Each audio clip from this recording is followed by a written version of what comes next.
देखिए, मैं बार बार बोलता हूँ, मुझे फाइनेंस मिनिस्ट्री के कई साथी हैं जिन्होंने बोला कि 1.9 ही मिलेगा, कोई बोलता है 1.72 ही मिलेगा, ऐसे भी लोग बोलते हैं।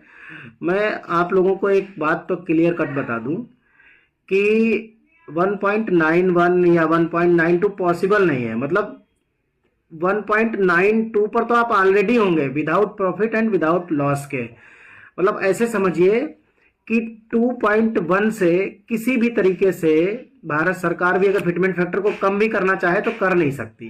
तो कोई भी सरकार, मतलब 2.1 से तो कम पॉसिबल ही नहीं है, पॉसिबिलिटी ही नहीं है। All India NPS employees federation day one से पे कमीशन के गठन को लेकर के बहुत सीरियस रहा है और ये हमारे बीच का सबसे ज्वलंत मुद्दा है। पेंशन तो बहाल हो ही जाएगी, पेंशन की लड़ाई काफ़ी लंबी है, लेकिन पे कमीशन 10 साल में आता है और थोड़े 1-1.5 साल में ही पे कमीशन बैठ करके अपनी रिपोर्ट दे देता है और लोगों की सैलरी और पेंशन रिवाइज होती है।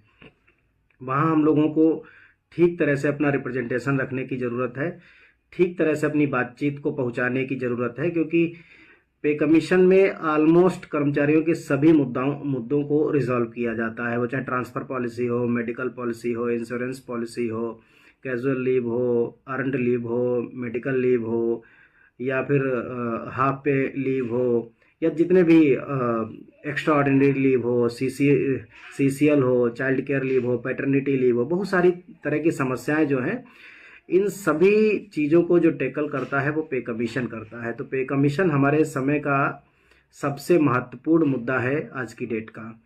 और पुरानी यूनियंस हैं, बात करेंगी, वो उनका फ़र्ज है, कैसे बात करते हैं कैसे नहीं करते हैं। लेकिन all India NPS employees federation basically 4-5 point हैं जिन पर गंभीरता के साथ प्रयास कर रहे हैं।